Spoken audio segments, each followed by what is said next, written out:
بسم اللہ الرحمن الرحیم اللہم انفعنا بما علمتنا وعلمنا ما ينفعنا اللہم الہمنا مراشد امورنا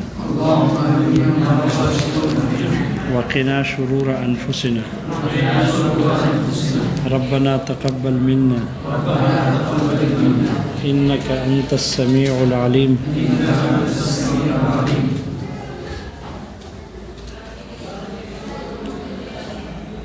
مصنف کہتے ہیں کبھی کبھی حقیقت اور مجاز دونوں متعذر ہو جاتے ہیں. اگر حقیقت متعذر ہو تو مجاز کی طرف رجوع کیا جاتا ہے، لیکن کبھی کلام ایسا ہوتا ہے کہ وہاں حقیقت بھی متعذر اور مجاز بھی متعذر ہو جاتا ہے. متعذر ہونے کا وہ اصطلاحی متعذر مراد نہیں ہے جو حقیقت محجورہ کے مقابل میں ہے، یعنی وہاں پر حقیقی معنی بھی، کسی لفظ کا معنی حقیقی بھی اور معنی مجازی دونوں محال ہو جاتے ہیں، دونوں ناممکن ہوتے ہیں. تو جس لفظ کا حقیقی معنی بھی محال ہو اور مجاز بھی محال ہو تو پھر وہ کلام بدیہی طور پر باطل ہو جاتا ہے، لغو ہو جائے گا. کیونکہ جب حقیقی معنی محال ہو جائے تو پھر مجاز کی طرف رجوع کیا جاتا ہے، لیکن جب مجاز بھی محال ہو تو پھر وہ کلام یقینی طور پر یا بدیہی طور پر لغو ہو جاتا ہے. اس لیے کہ کلام کو وضع کیا جاتا ہے معنی کا فائدہ دینے کے لیے، افادے کے لیے موضوع ہوتا ہے، اور کلام کا جب کوئی فائدہ نہ ہو،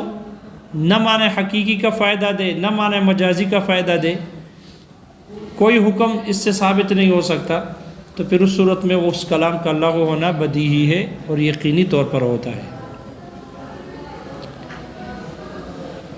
یہ ایسا ہی ہے جیسے کہ کوئی شوہر اپنی بیوی سے کہتا ہے، شوہر اپنی بیوی سے کہے ہذہ بنتی یا ہذہ ابنتی، یہ میری بیٹی ہے، اور حال یہ ہو کہ اس کی بیوی معروفۃ النسب ہے، سب کو پتہ ہے کہ فلاں کی بیٹی ہے جو اس کے نکاح میں آ گئی، اس کی بیوی ہے، تو وہ بیوی بھی معروفۃ النسب ہو، اور چاہے وہ بیوی اس کی عمر میں چھوٹی ہو یا بڑی ہو. وہ بیوی اگر اس کی عمر میں چھوٹی ہے اس سے، کہ اس جیسی لڑکی بیوی اس جیسے قائل کے لیے پیدا کی جا سکتی ہے، اس جیسی بیوی اس کی بیٹی بن سکتی ہے، لیکن چونکہ معروفۃ النسب ہے، جب نسب معلوم ہے تو حقیقی معنی ہو سکتا ہے ہذہ بنتی کا، وہ حقیقتاً بیٹی ہو سکتی ہے، حقیقی معنی میں نہیں ہو سکتی بیٹی، اس لیے کہ جب معروفۃ النسب ہے تو حقیقی معنی تو نہیں ہو سکتا. یا اگر معروفۃ النسب نہ ہو لیکن وہ بیوی اس کی قائل سے عمر میں بڑی ہو، شوہر 20 سال کا 30 سال کا ہے، بیوی 70 سال کی ہے، تو اس جیسی بیوی بیٹی اس کی بیٹی ہو سکتی ہے؟ نہیں ہو سکتی. اگرچہ اس کا نسب معروف نہ ہو، لیکن اتنی بڑی عمر میں عورت اس کی بیٹی ہو نہیں سکتی. بیوی تو بن سکتی ہے، بیوی بن سکتی ہے نہیں بن سکتی؟ جی 20 سال آدمی کے لیے 70 سالہ بوڑھی عورت ہو، بیوی بن سکتی ہے؟ بن سکتی ہے، بن سکتی ہے، اللہ بچائے. جی اور عبدالعزیز صاحب وہ خود بھی تو 60 سال 70 سال کا ہے نا. ٹھیک ہے، سنت پہ عمل پیرا ہونے کے لیے.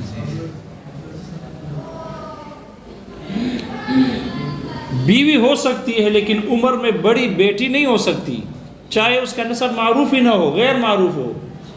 بیٹی نہیں ہو سکتی. اب دیکھو جب معروفۃ النسب ہو، اگرچہ چھوٹی ہو، اس جیسی بیوی اس کی بیٹی بن سکتی ہے، لیکن چونکہ نسب معروف ہے حقیقی معنی نہیں ہے، حقیقی معنی درست نہیں ہے. اگر معروف النسب نہ ہو اور عمر میں بڑی ہو تب بھی حقیقی معنی میں بیٹی ہونا محال ہے، حقیقی معنی نہیں ہو سکتا، تو پھر مجازی معنی لیں گے. مجاز کیا ہوگا؟ مجاز جیسے بیٹی اپنی باپ پر حرام ہوتی ہے ہمیشہ کے لیے، حرمت مؤبدہ ہے، ہمیشہ کے لیے حرام ہوتی ہے، تو اس کا مجازی معنی حرمت مؤبدہ تو یہ قائل پیدا نہیں کر سکتا، اس کو حرمت مؤبدہ تو ثابت نہیں کر سکتا، وہ اس کے بس میں نہیں ہے، اس کے وسعت میں نہیں ہے۔ البتہ حرمت جو طلاق کے ضمن میں ہے اس حرمت پر یہ قادر ہے، اس حرمت کو پیدا کر سکتا ہے۔ لہذا پھر ہذہ بنتی کہہ کر انت طالق مراد ہوگا، وہ حرمت ثابت ہو جائے گی، لیکن وہ مجازی معنی مراد لیا جائے گا کہ ہذہ بنتی کہہ کر مراد یہ لے رہا ہے انت طالق، لیکن طلاق یہ مجازی معنی ہے، مجاز بھی ثابت نہیں ہو سکتے اس کلام سے، اس لیے کہ انت طالق اگر معنی مجازی ہوگا تو انت طالق ہوگا، اور طلاق اس سے پہلے نکاح کے صحیح ہونے کا تقاضا کرتی ہے۔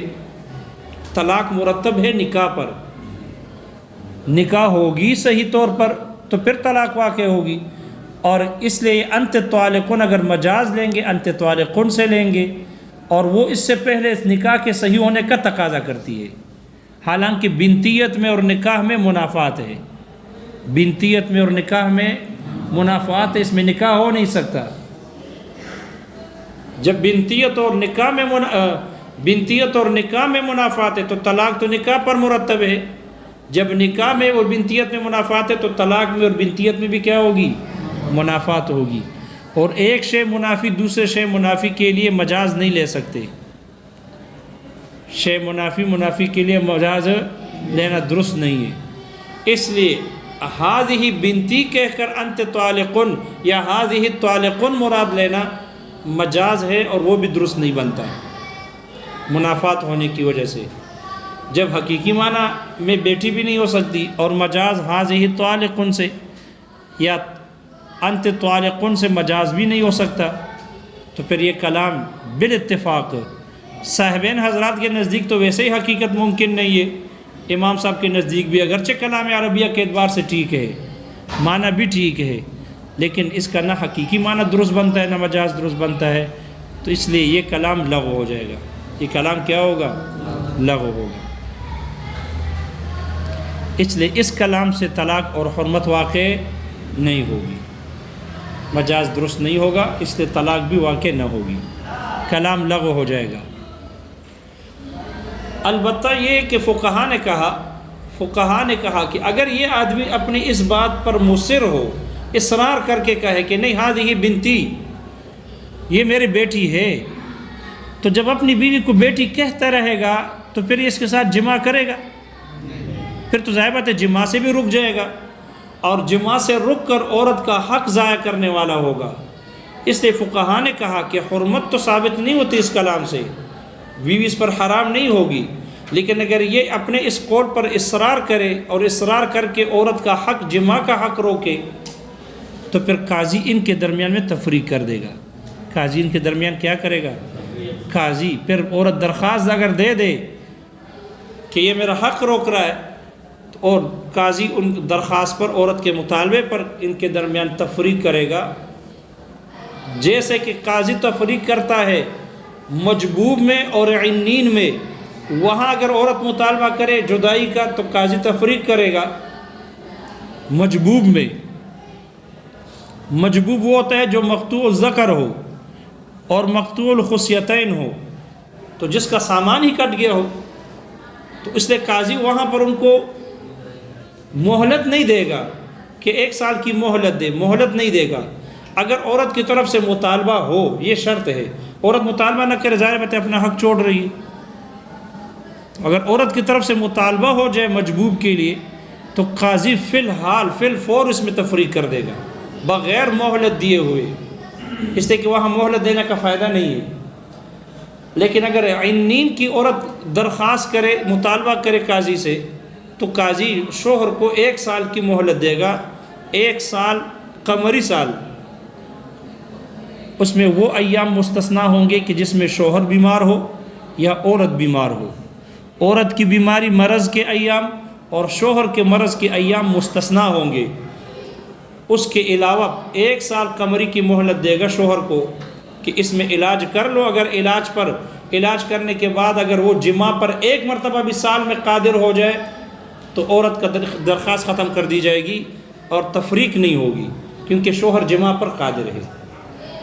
یہ ہے عنین میں۔ عنین وہ ہوتا ہے کہ جو شوہر اپنی بیوی کے ساتھ جماع پر قدرت نہ رکھے، قادر نہ ہو، تو وہاں پھر قاضی مہلت دے گا 1 سال کی کہ علاج معالجہ کرو۔ اگر سال میں 1 مرتبہ بھی جماع پر قدرت رکھے تو پھر عورت کی تفریق کا در مطالبہ ختم کر دیا جائے گا، لیکن اگر سال گزرنے کے بعد بھی علاج معالجہ کرنے کے بعد بھی قادر نہ ہو تو پھر 1 سال کی مہلت دینے کے بعد قاضی کیا کرتا ہے؟ تفریق کرتا ہے۔ تو شارح کہتے ہیں جیسے مجبوب میں اسی وقت فی الحال فی الفور قاضی تفریق کرتا ہے، اور عنین میں 1 سال کی مہلت دینے کے بعد قاضی تفریق کرتا ہے عورت کے مطالبے پر، یہاں پر بھی اگر عورت کی طرف سے مطالبہ ہو تو قاضی ان کے درمیان تفریق کر لے گا، اس لیے کہ یہ عورت کا حق، جماع کا حق روک کر اس پر ظالم بن گیا، اس لیے یہ معلقہ کی طرح ہو گیا کہ نہ اس کے ساتھ جماع کرتا ہے اور نہ ہی اس کو طلاق دے کر فارغ کرتا ہے دوسرے مرد کے لیے، اس لیے قاضی ان کے درمیان تفریق کرے گا اگر یہ اس قول پر اصرار کرے اور جماع کا حق اس کا روکے۔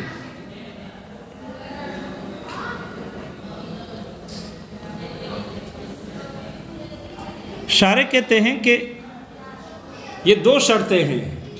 ایک شرط یہ ہے کہ جس عورت کو، بیوی کو اس نے کہا کہ ہذہ بنتی،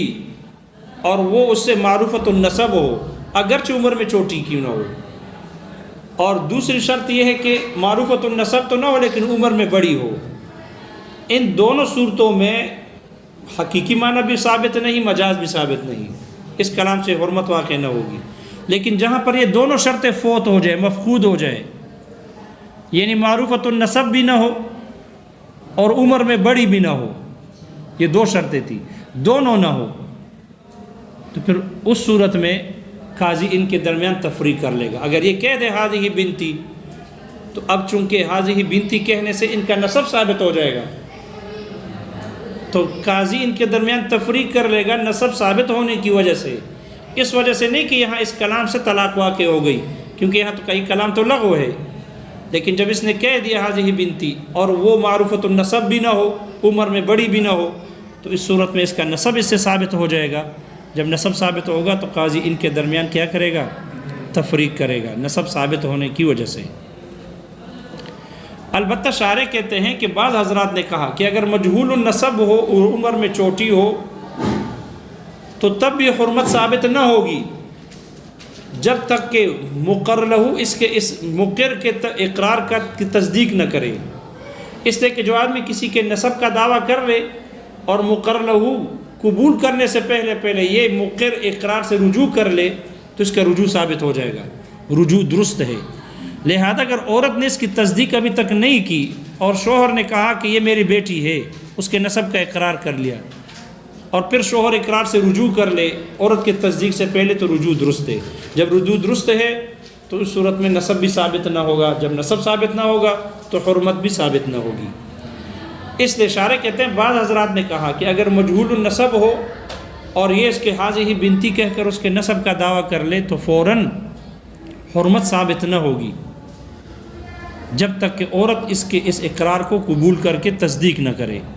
اگر وہ اس کے اقرار کو قبول کر لے، اس کی تصدیق کر لے، تو پھر اس صورت میں نسب ثابت ہو جائے گی اور قاضی ان کے درمیان کیا کر لے گا؟ تفریق کر لے گا۔ تو عورت کی قبول کرنا اس کے اقرار کو مؤکد کرنے کے لیے ضروری ہے۔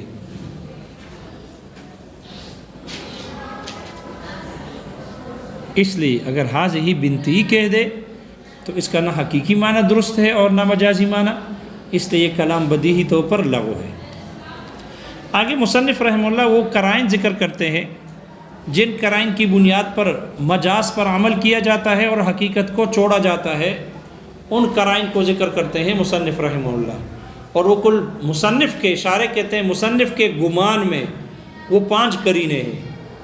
مصنف کے گمان میں 5 قرینے ایسے ہیں جن قرائن کی بنیاد پر لفظ کے حقیقی معنی کو ترک کیا جاتا ہے اور مجاز پر عمل کیا جاتا ہے۔ ان میں سے پہلا قرینہ ہے عرف اور عادت کی دلالت کی وجہ سے لفظ کے حقیقی معنی چھوڑ دیے جاتے ہیں۔ دوسرا قرینہ ہے بدلالت اللفظ فی نفسہ، خود لفظ کی دلالت کی وجہ سے سیاق و سباق سے قطع نظر کرتے ہوئے خود لفظ کی دلالت کی وجہ سے لفظ کے حقیقی معنی چھوڑ دیے جاتے ہیں اور مجاز پر عمل کیا جاتا ہے۔ تیسرا قرینہ ہے سیاق نظم کے قرینے کی وجہ سے لفظ کے حقیقی معنی کو چھوڑ کر مجازی معنی پر عمل کیا جاتا ہے۔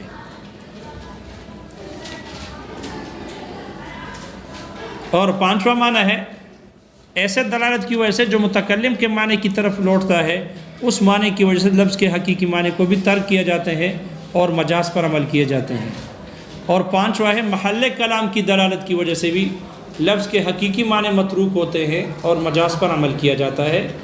یہ 5 قرینے ہیں جن قرائن کی بنیاد پر مجاز پر عمل کیا جائے گا اور حقیقت کو چھوڑ دیا جاتا ہے۔ لیکن شارح کہتے ہیں مصنف کے گمان میں 5 ہے، مصنف کے گمان میں 5 ہے۔ یہ گمان کا لفظ استعمال کیا، اس سے پتہ چلتا ہے کہ شارح کے ہاں 5 نہیں ہے، شارح 5 پر راضی نہیں ہے، یہ 5 نہیں ہے، اس لیے گمان کہا۔ پہلا قرینہ ہے کہ جس کی بنیاد پر حقیقت کو چھوڑ دیا جاتا ہے وہ ہے دلالت عرف کی دلالت کی وجہ سے، جیسے کہ کوئی آدمی نظر مانے للہ علیہ ان اصلی، لفظ کے قرینہ وہاں لفظ عرف اور عادت کا قرینہ اس بات پر دلالت کرتا ہے کہ یہاں لفظ کے حقیقی معنی متروک ہے۔ جب کسی عرف اور معاشرے میں ایک لفظ مستعمل ہو، پہلے وہ لفظ لغوی معنی میں جو جس معنی کے لیے بھی ہو، اس سے قطع نظر کرتے ہوئے ایک لفظ لغت میں جس معنی کے لیے بھی وضع ہو، اگر عرف اور عادت میں وہ کسی معنی میں منقول ہو کر استعمال ہو رہا ہو، لفظ بولا جاتا ہے، لفظ سے وہی معنی سمجھا جاتا ہے، تو اس عرف اور عادت میں اگر جب وہ لفظ بولا جائے گا تو اس سے وہی معنی مراد ہوگا جو اس عرف میں رائج ہے، مستعمل ہے۔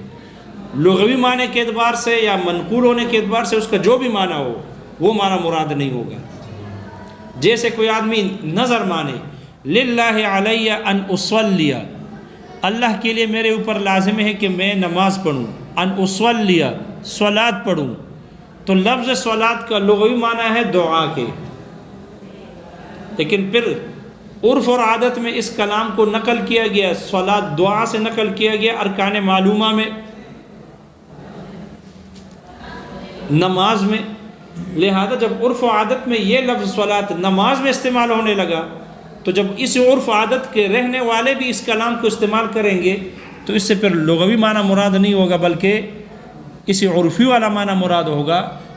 چاہے عرفی خاص ہو، عام ہو، یا عرفی شرعن اس پر ہو، اصطلاح شرعی ہو، وہی معنی مراد ہوگا۔ لہذا اگر کوئی آدمی اس طرح کی نظر مان لے تو اس پر دعا لازم نہ ہوگی لغوی معنی میں، بلکہ اس پر نماز واجب ہو جائے گی، نماز لازم ہوگی۔ اسی طرح اگر کوئی آدمی نظر مانے للہ علیہ ان احج، تو حج یا حج کا لغوی معنی ہے قصد کرنا، مطلقاً ارادہ کرنا، لیکن اصطلاح شرع میں اس کو نقل کیا گیا ارکان معلومہ کو ادا کرنے کے لیے، عبادت معلومہ کو ادا کرنے کے لیے، خاص مقام میں جو مکہ مکرمہ میں ادا کی جاتی ہے ان کے لیے حج کے لفظ کو استعمال کیا جانے لگا۔ لہذا اگر کوئی آدمی اس طور پر نظر مانے کہ للہ علیہ ان احج، تو اس پر قصد اور ارادہ کرنا لازم نہیں ہوگا، بلکہ اس پر وہ معلوم عبادت اور مناسک معلومہ اس پر واجب ہو جائے گی، یعنی حج واجب ہوگا، نہ کہ قصد اور ارادہ کرنا۔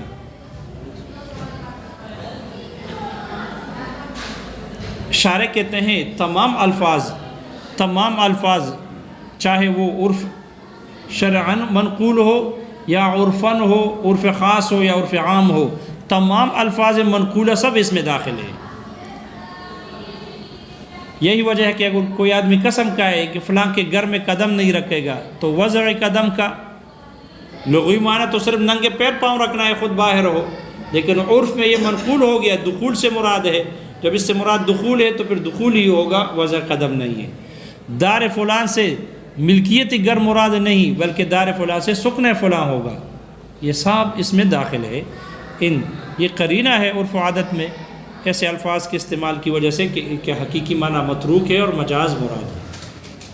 دوسرا ہے لفظ کے خود لفظ کی دلالت کی وجہ سے بھی لفظ کے حقیقی معنی کو چھوڑ دیے جاتے ہیں، سیاق و سباق سے قطع نظر کرتے ہوئے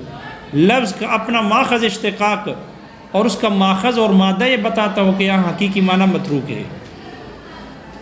لہذا اگر لفظ کسی ایسے معنی کے لیے وضع کیا گیا ہو کہ جس میں قوت ہو، جس میں معنی کی زیادتی ہو،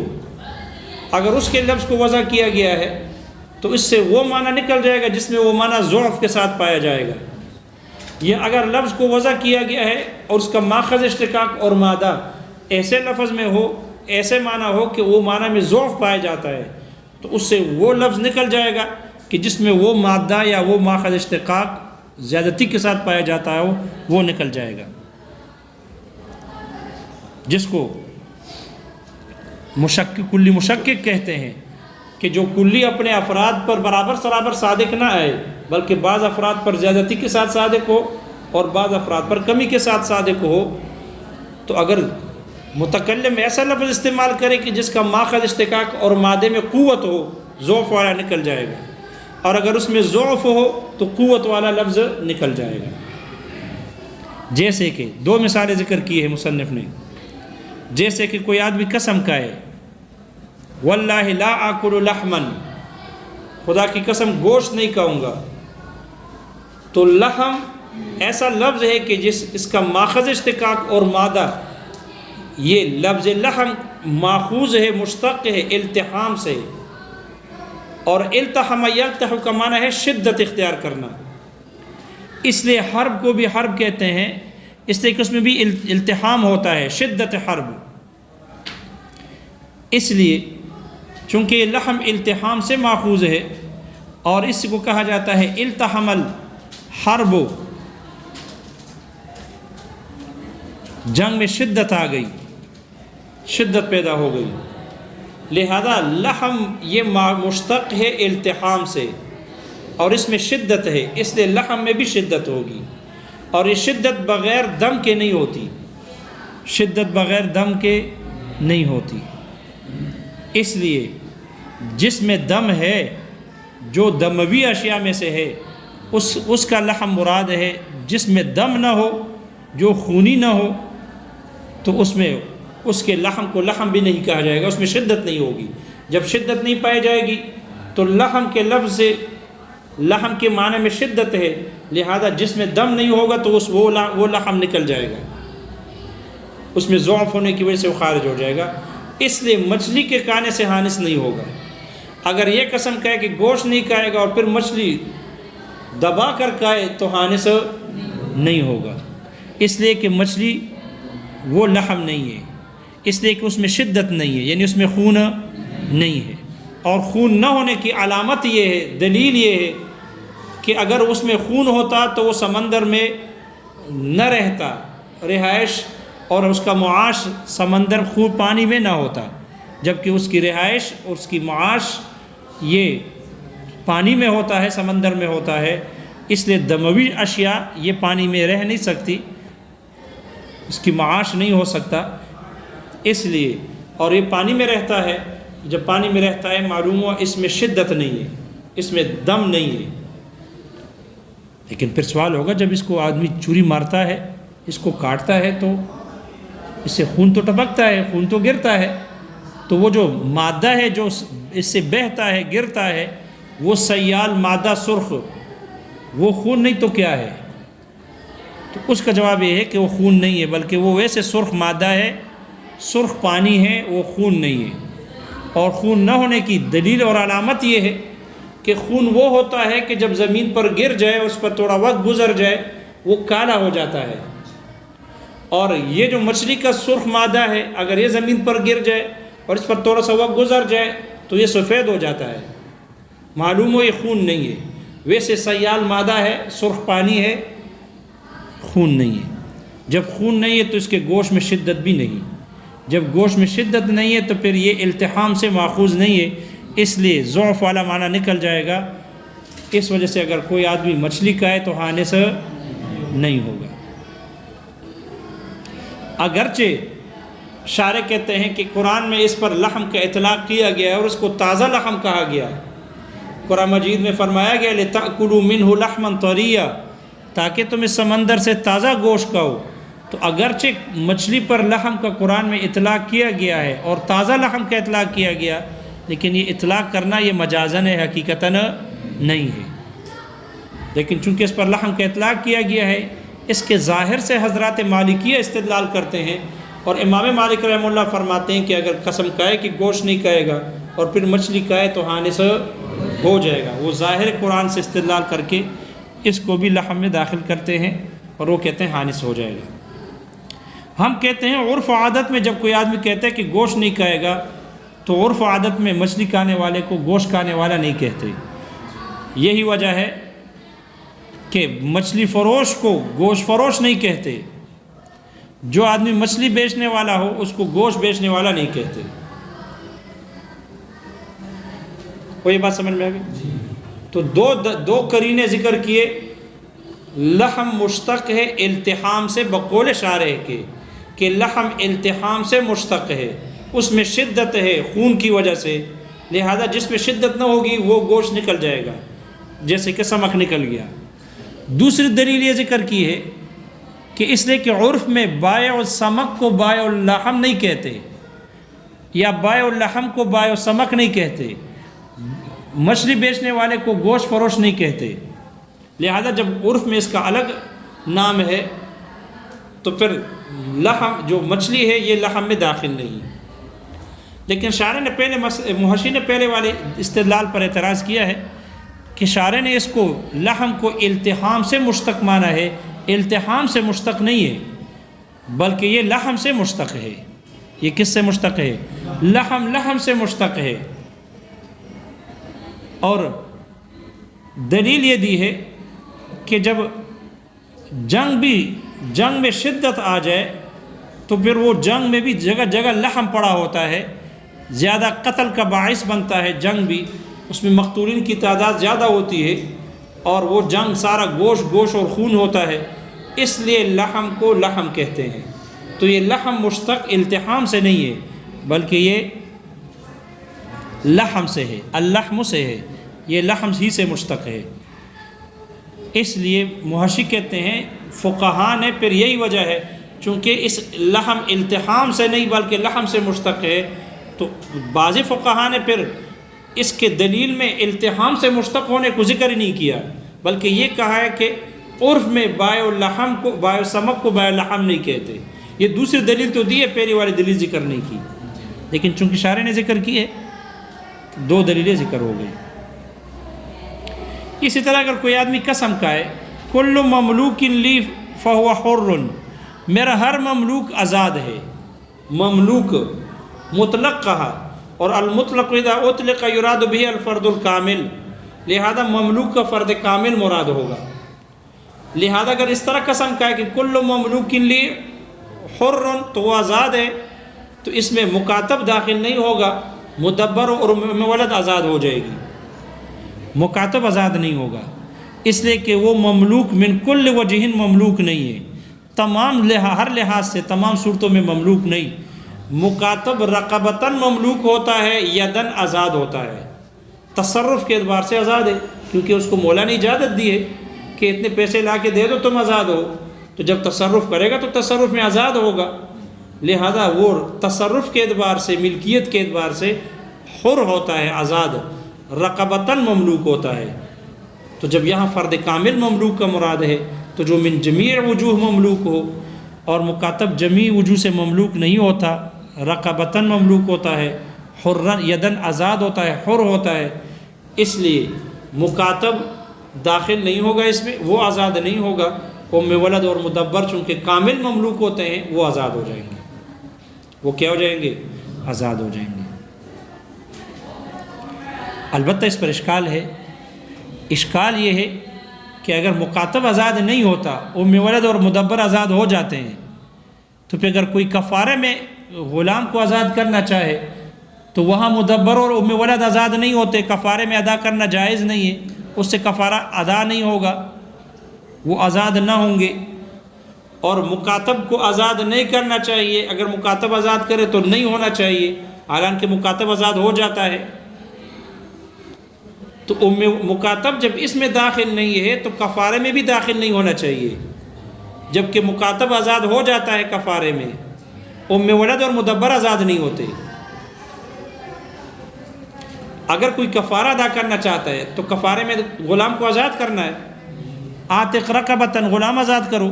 فتحریر رقبۃ، غلام آزاد کرنا ہے۔ تو جب مخاطب ادھر مملوک میں داخل نہیں ہے اور وہ آزاد نہیں ہوتا تو معترض کہتے ہیں وہاں بھی آزاد نہیں ہونا چاہیے۔ اگر کوئی کفارے میں مخاطب کو آزاد کرنا چاہے تو کفارہ ادا نہیں ہونا چاہیے، حالانکہ ہو جاتا ہے۔ اس کا جواب دے رہے محشی نے جواب ذکر کیا کہ کفارے کا دار و مدار رقیت پر ہے، مکاتب میں غلامی کامل ہے، رقیت کامل ہے، ملکیت ناقص ہے، ملکیت ناقص ہے، اور کفارے کا دار و مدار رقیت پر ہے، ملکیت پر نہیں۔ اس لیے جو کامل غلام ہوگا، جن میں رقیت کامل ہوگی، غلامی کامل ہوگی، کفارے میں اس کا ادا کرنا درست، اور مکاتب کامل رقیت اس میں پائی جاتی ہے، کامل غلامیت پائی جاتی ہے، اس لیے مکاتب کا آزاد کرنا درست ہے کفارے میں۔ ام ولد اور مدبر میں رقیت ناقص ہے، ملکیت کامل ہے، اس لیے ان دونوں کا آزاد کرنا کفارے میں درست نہیں ہے۔ دونوں میں فرق سمجھ میں آ رہا ہے؟ اور یہاں انہوں نے مملوک کہا تو مملوک جو ہے وہ مدبر و ام ولد یہ مملوک کامل ہے، اور مکاتب مملوک کامل نہیں ہے، اس لیے مکاتب یہاں آزاد نہیں ہوگا، کفارے میں آزاد ہو جائے گا، اس لیے کہ کفارے کا دار و مدار رقیت پر ہے، ملکیت پر نہیں ہے۔ اگر کوئی آدمی، یہ وہ لفظ ہے، لفظ کے نفس لفظ کی دلالت کی وجہ سے لفظ کا حقیقی معنی، اگر وہ لفظ جس معنی کے لیے وضع کیا گیا اگر اس میں شدت ہے، کمی والا نکل جائے گا۔ جیسے لحم میں شدت تھی اور سمک میں شدت نہیں تھی،